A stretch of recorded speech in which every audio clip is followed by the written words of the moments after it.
ইসলামী আন্দোলন বাংলাদেশ মনোনীত ২৬ কুড়িগ্রাম ২ আসনে হাত পাখা প্রতীকের সংসদ সদস্য পদপ্রার্থী ঐতিহ্যবাহী কুড়িগ্রাম আলিয়া কামিল মাদ্রাসার সম্মানিত প্রিন্সিপাল জননেতা আলহাজ মাওলানা মোহাম্মদ নূরবখত সাহেবের ডাকে আজ ৯ ফেব্রুয়ারি ২০২৬ তারিখে সর্বশেষ নির্বাচনী গণমিছিল অনুষ্ঠিত হয়েছে।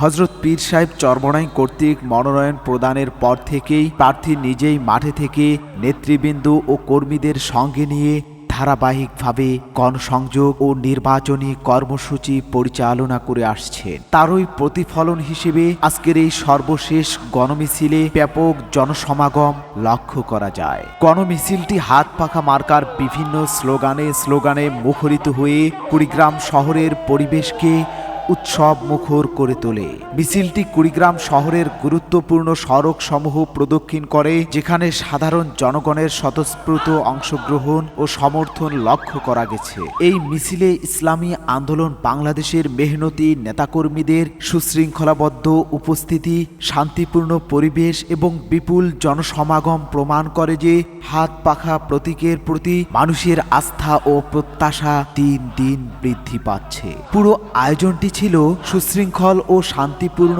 পরিবেশে অনুষ্ঠিত, যা ইসলামী আন্দোলন বাংলাদেশের আদর্শ ও শৃঙ্খলার পরিচয় বহন করে। শেষ পর্যন্ত এই গণমিছিল কুড়িগ্রামবাসীর মাঝে একটি স্পষ্ট বার্তা পৌঁছে দেয়: জনগণ পরিবর্তন চায়, সৎ ও যোগ্য নেতৃত্ব চায়, আর সেই প্রত্যাশার প্রতীক হিসেবে হাত পাখা মার্কা কুড়িগ্রামে নতুন আশার আলো হয়ে উঠেছে।